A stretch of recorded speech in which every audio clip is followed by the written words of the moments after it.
चलिए आज हम बनाते हैं ड्राई प्रॉन्स की चटनी। पहले प्रॉन्स को स्लो फ्लेम में भूनेंगे। जैसा उसका कलर हल्का सा चेंज हो जाएगा उसको हम अलग प्लेट में ट्रांसफ़र करके ले लेंगे।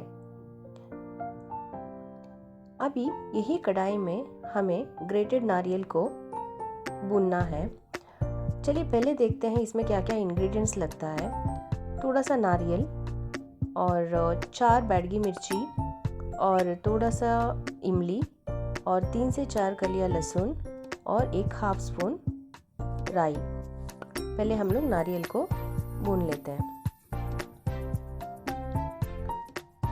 नारियल यहाँ पे मैंने हल्का सा भून लिया और उसको भी अलग प्लेट में हम लोग ट्रांसफ़र करके ले लेंगे। अभी वही कढ़ाई में हम लोग मिर्ची को भी फ्राई कर लेंगे, ड्राई रोस्ट करेंगे। अभी यहाँ पे मेरा मिर्ची फ्राई हो गया है।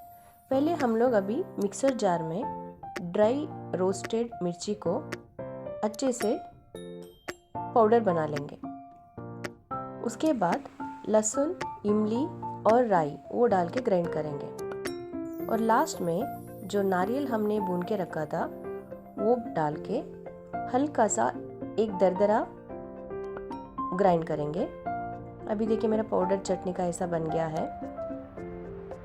अभी ये चटनी पाउडर को हम लोग कढ़ाई में ट्रांसफ़र करके नमक स्वादानुसार डाल के जो रोस्टेड प्रॉन्स है और थोड़ा हल्दी डाल के अच्छे से मिक्स करेंगे। बस हो गया, बन गया अपना चटनी। कितना इजी है ये, आप भी एक बार बना लीजिए और बताइए आपका टेस्ट कैसा बनता है। चलिए मिलते हैं नेक्स्ट वीडियो में। Take care.